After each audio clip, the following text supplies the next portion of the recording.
नमस्कार सभी को। दोस्तों, कर्नाटक सरकार ने स्थानीय निकाय और पंचायत चुनाव बैलेट पेपर से करवाने की सिफारिश की है। अब अगर ऐसा होता है तो ये फैसला अपने आप में बहुत बड़ा होगा, क्योंकि पिछले 2 दशक से भारत जो है वो पूरी तरीके से इलेक्ट्रॉनिक वोटिंग मशीन पर शिफ्ट हो चुका है।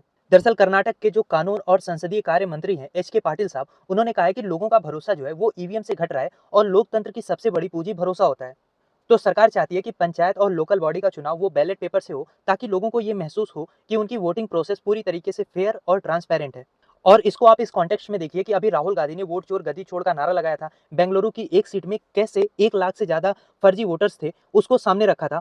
तो कर्नाटक सरकार ने उसी संदर्भ में ये भी कहा है कि हम वोटर लिस्ट के सिस्टम को भी सही नहीं मानते, यहाँ पे भी एक नया मॉडल आना चाहिए, यानी बैलेट पेपर की वापसी के साथ साथ वोटर लिस्ट में भी सुधार पे जोर दिया जाएगा। तो हुआ यह है कि कर्नाटक कैबिनेट ने अपने स्टेट इलेक्शन कमीशन को यह सिफारिश भेजी है कि पंचायत और निकाय का जो चुनाव है वो ईवीएम की जगह बैलेट पेपर पर किया जाए।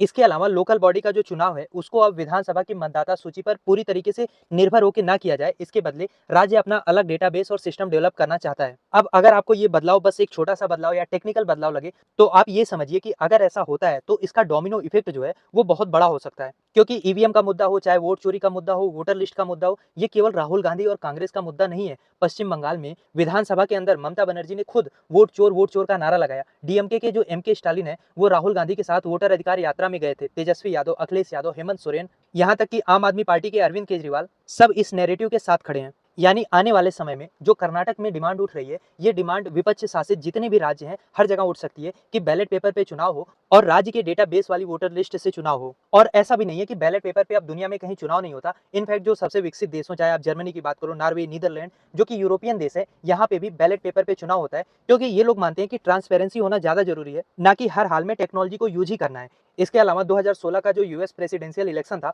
उसमें भी रसिया के हैकिंग का आरोप लगा था। तो पॉइंट ये है कि अगर कर्नाटक में ये चीज लागू होती है तो झारखंड, तमिलनाडु, पश्चिम बंगाल, जहां जहां पे भी अपोजिशन की सरकार है, वहां पे बैलेट पेपर पे वापसी हो सकती है। और कुछ राज्यों में ऐसा हुआ तो फिर नेशनल पॉलिटिक्स में भी ये डिबेट उठेगी कि जब पंचायत और नगर निगम के चुनाव में बैलेट पेपर से वोट हो सकता है तो विधानसभा और लोकसभा में क्यों नहीं हो सकता। अब यहाँ पे इंपॉर्टेंट ये नहीं है कि पॉलिटिशियन क्या सोचते हैं, राहुल गांधी क्या सोचते हैं या नरेंद्र मोदी क्या सोचते हैं। सबसे इंपॉर्टेंट ये है कि पब्लिक क्या सोचती है। अगर आप मेन स्ट्रीम मीडिया में देखोगे तो आपको लगेगा कि यार ईवीएम को तो ये लोग सेफ बता रहे हैं, इलेक्शन कमीशन बार बार कहता है कि इसमें कोई मैनिपुलेशन हो ही नहीं सकता। लेकिन अगर आप सोशल मीडिया पे जाओ, ग्राउंड पॉलिटिक्स देखो, तो वहां पे जो ईवीएम की क्रेडिबिलिटी है और अब तो जो वोटर लिस्ट की क्रेडिबिलिटी है उस पर जोर शोर से सवाल उठ रहा है। वरना वोट चोर गद्दी छोड़ का नारा इतनी जल्दी जनता के बीच में इतना पॉपुलर नहीं होता। और सरकार भी इस मुद्दे पे बैकफुट पे दिख रही है। अब मेरा सवाल आपसे ये है कि आपको क्या लगता है, क्या चुनाव जो है वो ईवीएम से होना चाहिए या बैलेट पेपर पे वापसी करना चाहिए? लिखिए अपनी राय कमेंट बॉक्स में, और इस टॉपिक का कंप्लीट वीडियो आप चैनल पे जाके देख सकते हैं।